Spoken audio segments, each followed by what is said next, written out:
Jeff Malone looked at his watch. It was exactly 8 o'clock in the evening, the time when he usually poured himself a whiskey and sat down in the chair in front of the fireplace. This ritual hadn't changed in 10 years. 10 years of freedom. 10 years without fear. 10 years since he'd buried his wife Tessa in an empty lot outside of town. His house in suburban Greenwood looked luxurious but lonely. After Tessa disappeared, he'd sold her old apartment and bought this house. A new place, a new life. No ghosts of the past, no guilt, no memories of the night she said she wanted a divorce, and the way his hands had clenched on her throat. The investigation closed after a year with no results. Detective Miles Rucker continued to stare at him with ill-concealed hatred in rare meetings, but could prove nothing. The body was never found. Jeff took a sip of whiskey and closed his eyes. Business was going well. His investment company was thriving. He was a respected man in the community, a generous donor to charity, a role model. No one knew what went on behind the closed doors of his previous marriage. No one knew the truth about how Tessa had died. The doorbell rang abruptly and unexpectedly. Jeff opened his eyes. He wasn't expecting anyone. Rare friends always call before a visit. Must be some courier with a late delivery. He set his glass on the table and went to the door, opened it without looking to the peephole, and the world stopped. Tessa stood on the doorstep. His wife, Tessa, the woman he'd killed 10 years ago. Jeff felt the blood drain from his face. His legs felt woozy. His head rattled, as if someone had turned up the white noise at full volume. "Hi, Jeff," she said in Tessa's voice, the same voice he'd had nightmares about. "What took you so long to open up?"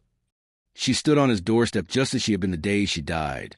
The same shoulder-length brown hair, the same brown eyes, the same small mole at the right corner of her lips. Only there were more wrinkles, and there was gray in her hair, as if she'd really lived those 10 years somewhere. But that was impossible. Jeff couldn't say a word. "Can I come in?" Tessa asked, smiling her usual smile. "It's cold outside." She walked past him into the house, as if she did it every day. She threw off her coat and hung it on the coat rack, the same coat rack where their clothes used to hang in the old apartment. "You've changed the furniture," she said, looking around the living room. "I like it. I'd put the couch against the other wall, though." Jeff stood leaning against the wall, unable to move. "This is impossible. This is some kind of nightmare, a hallucination, or I've completely lost my mind." "You can't be here," he finally squeezed out. Tessa turned around and looked at him in bewilderment. "Why not? I told you I'd be back tonight. I'm sorry I'm late. Traffic." Jeff swayed and grabbed the door jamb. You're dead. 10 years ago." Tessa laughed. Her laughter sounded exactly as he remembered it. "Jeff, what is this nonsense? I've been to the doctor. You drove me yourself this morning, remember?" She came closer. "Are you feeling all right? You look pale." She smelled of the same perfume. Tessa always wore it. "You can't be here," Jeff repeated, backing away. "I buried you." Tessa frowned. Put her palm on his forehead. "Do you have a fever? Maybe you're sick. Let me make you some tea." She turned and walked to the kitchen, as if she knew exactly where she was in this new house. Jeff followed her slowly, feeling his heart pounding in his chest. This is a dream, he thought. I'm going to wake up now. But he didn't wake up. Tessa opened the cupboard, took out the cups exactly where they stood, turned on the kettle, and turned to him. "Jeff, you seem strange today. Did something happen at work?" Jeff stared at her, not believing his eyes. He remembered that night exactly. He remembered her telling him she was leaving him, how they'd argued, how his hands had clenched around her throat, how the light had gone out in her eyes, how he wrapped her body in a rug and drove her out of town, how he dug her grave in the frozen ground. "You can't be here," he said for the third time, feeling nausea coming up his throat. Tessa walked over to him and took his hand. Her palm was warm, alive. "Jeff, you're scaring me. Should we call a doctor?" He yanked his hand away and backed up against the wall. "Who are you?" he asked, panic rising inside him. "You can't be Tessa. She is dead." The woman in front of him sighed and shook her head. "Jeff, that's enough. This isn't funny. I'm tired after my doctor's appointment, and you're playing some weird game. The kettle boiled. She turned away to make tea. Jeff watched her every move. She moved exactly like Tessa, holding the cup with the same hand, added sugar the same way, 2 spoonfuls, and stirred clockwise. "Let's sit down," she said, holding out the cup to him. "You're clearly not yourself." Jeff took the cup. The hot porcelain burned his fingers, and sensation convinced him that he was awake. Everything was happening. "How is this possible?" he whispered. "What is it?" she asked, sitting down at the table. "Jeff, you're scaring me." "What's wrong?" He set the cup on the table without taking a sip. "It's been 10 years, he said. "It's the year 2025 now." It was her turn to look surprised, but it lasted only a moment. She smiled with slight concern. "Jeff, it's 2015. Today is the 28th of March. I was at Dr. Harrison for a checkup, remember?" Jeff shook his head, trying desperately to gather his thoughts. "No, that's impossible. It's been 10 years. You're dead." "Why do you keep saying that?" There was irritation in her voice. "I'm alive, Jeff. I'm here in front of you." He stared at her, trying to figure out what was going on. Maybe he really had lost his mind. Maybe all those 10 years had been a hallucination. Or had he buried the wrong woman? But no, it was Tessa. He remembered her face exactly at that moment.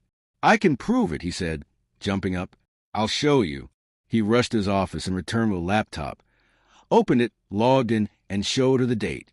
"Look, March 28th, 2025. 10 years have passed, Tessa." She looked at the screen, then at him with pity. "Jeff, I don't know what you did to the computer, but is this some kind of joke? Or are you sick?" He closed the laptop and shook his head. "It's not a joke, and I'm not sick. You can't be here. You died 10 years ago." He stammered, realizing he'd almost confessed a murder. "I'm what, Jeff?" she asked, tilting her head. "What did you do?" He stepped back, feeling the room begin to spin around him. "Nothing. Yeah, I don't know what's going on." She stood up and walked over to him, placing her hands on his shoulders. "Jeff, you need to rest. Come on, I'll walk you to the bedroom." She took his hand and led him upstairs. He followed her as if in a trance. She knew exactly where the bedroom was. In this house he bought a year after her death. When they entered the room, she turned on the light and began to make the bed. Jeff stood at the door, watching her. "How did you know where the bedroom was?" he asked. She turned around with a smile. "What kind of stupid question is that? We've lived here for 5 years." Jeff felt panic rise to his throat.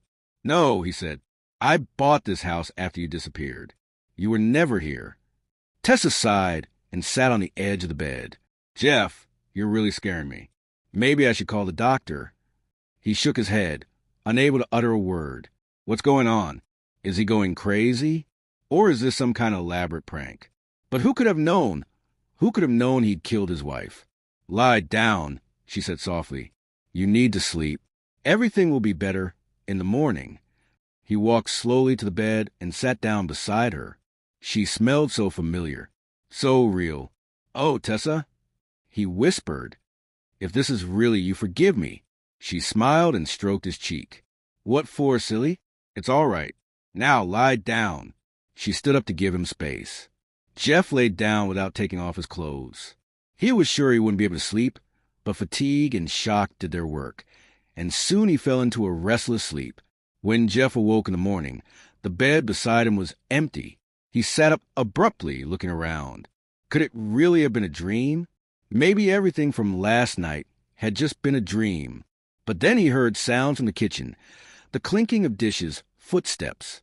He got up slowly and went downstairs. Tessa was standing at the stove, making breakfast.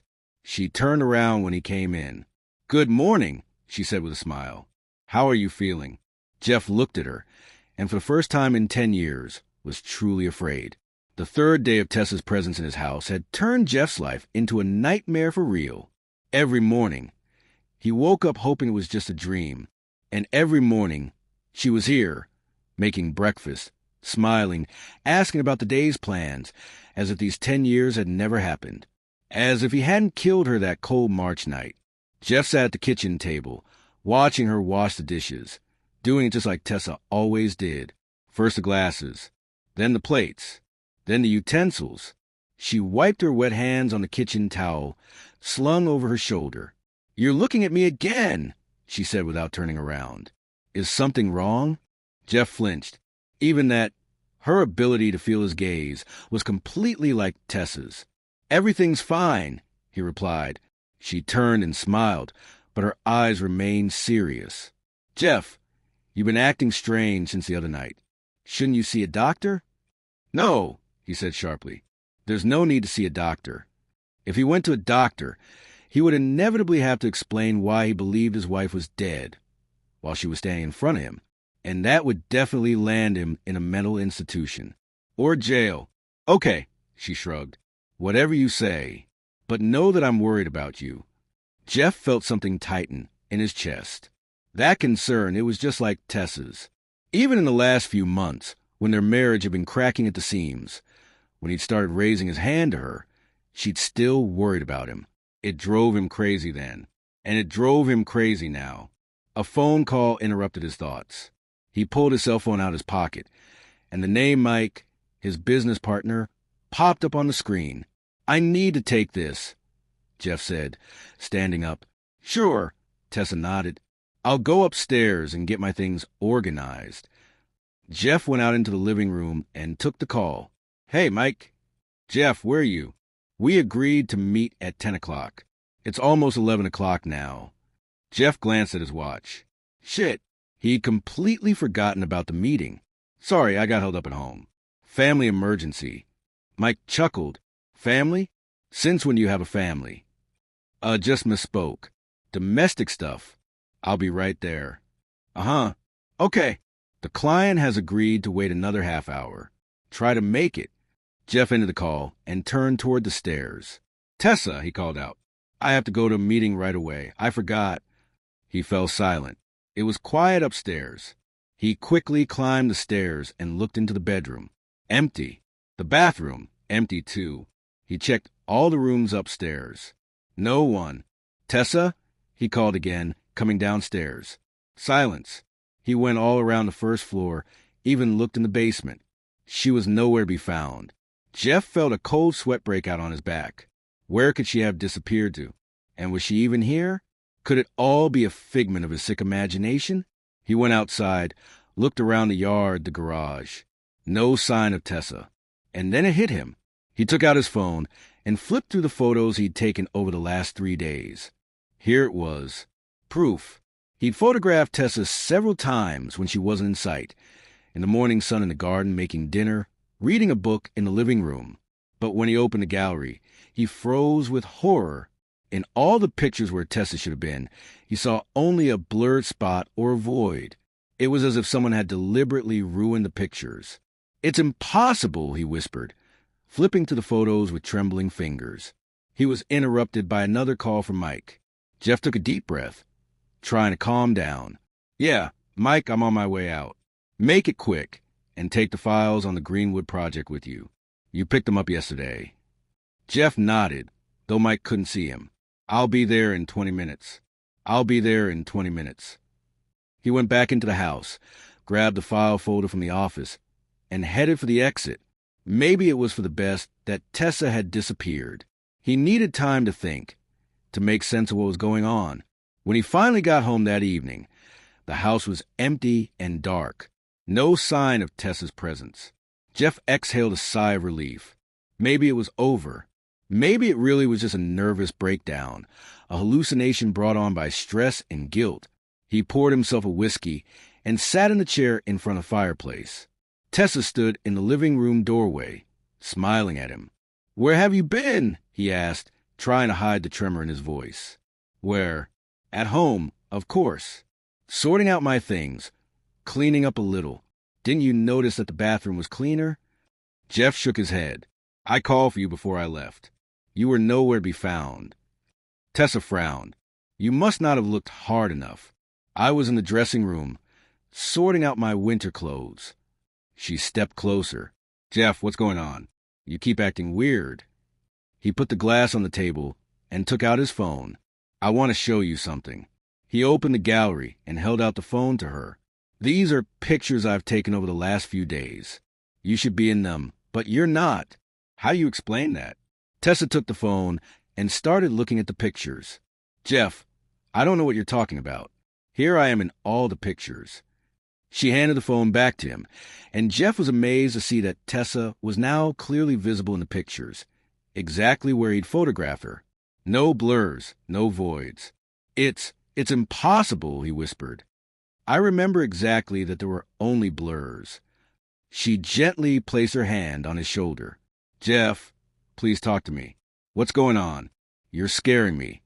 He looked at her, so real, so alive, and suddenly felt an urgent need to make sure she was real. He pulled her sharply to him and hugged her tightly, almost to the point of pain. She was warm, real, alive. "I'm sorry," he whispered, letting her go. "I don't know what came over me." Tessa looked at him carefully. "It's all right. Just talk to me if something's wrong." She kissed him on the cheek and went into the kitchen. Jeff remained seated, still feeling the warmth of her touch. Could this be the real Tessa? Maybe he hadn't killed her that night after all. But no! He definitely remembered her breathless body, her lifeless eyes. He remembered digging the grave in the frozen ground, remembered the weight of her body as he lowered her into the hole. He shook his head, pushing the memories away, and followed her into the kitchen. They hardly spoke at dinner. Jeff watched her every move, tried to find anything that would give away the deception. But she was a perfect copy of Tessa, from the way she held her fork to the way she tucked her hair behind her right ear. After dinner, they sat down to watch television. Tessa had chosen a movie, the same one they'd watched together the week before she disappeared. During the movie, the doorbell rang. Jeff flinched and looked at Tessa. "Are you expecting someone?" he asked. "No." She shook her head. "Are you?" Jeff stood up and went to the door. Detective Miles Rucker stood on the threshold. "Good evening, Mr. Malone," he said with the same distaste in his voice that Jeff remembered from an investigation 10 years ago. "May I come in?" "What are you doing here, detective?" Jeff asked, not moving from his seat. "Routine inspection. We periodically visit people connected to unsolved cases." Jeff knew that was a lie. In 10 years, Rucker had never once come in for a routine check. But he stepped aside, letting the detective inside. "Please," he said. "Only I'm not alone." Rucker walked in and looked around. "Oh, yeah, you have company." Jeff turned around to the living room. The couch was empty. The movie kept running, but Tessa was nowhere to be seen. "She was here just now," Jeff said, feeling the panic rising again. "My friend," Rucker hummed, "maybe she doesn't want to face the police. Some people get nervous in our presence, especially those with something to hide." "Yeah, I don't see where she could have gone." Jeff headed for the stairs. "Tessa," he called, forgetting his caution. Rucker tensed. "Tessa? Did you say Tessa?" Now don't think for a second this is the end.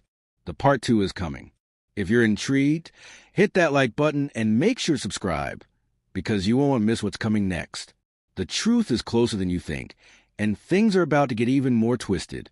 Stay tuned.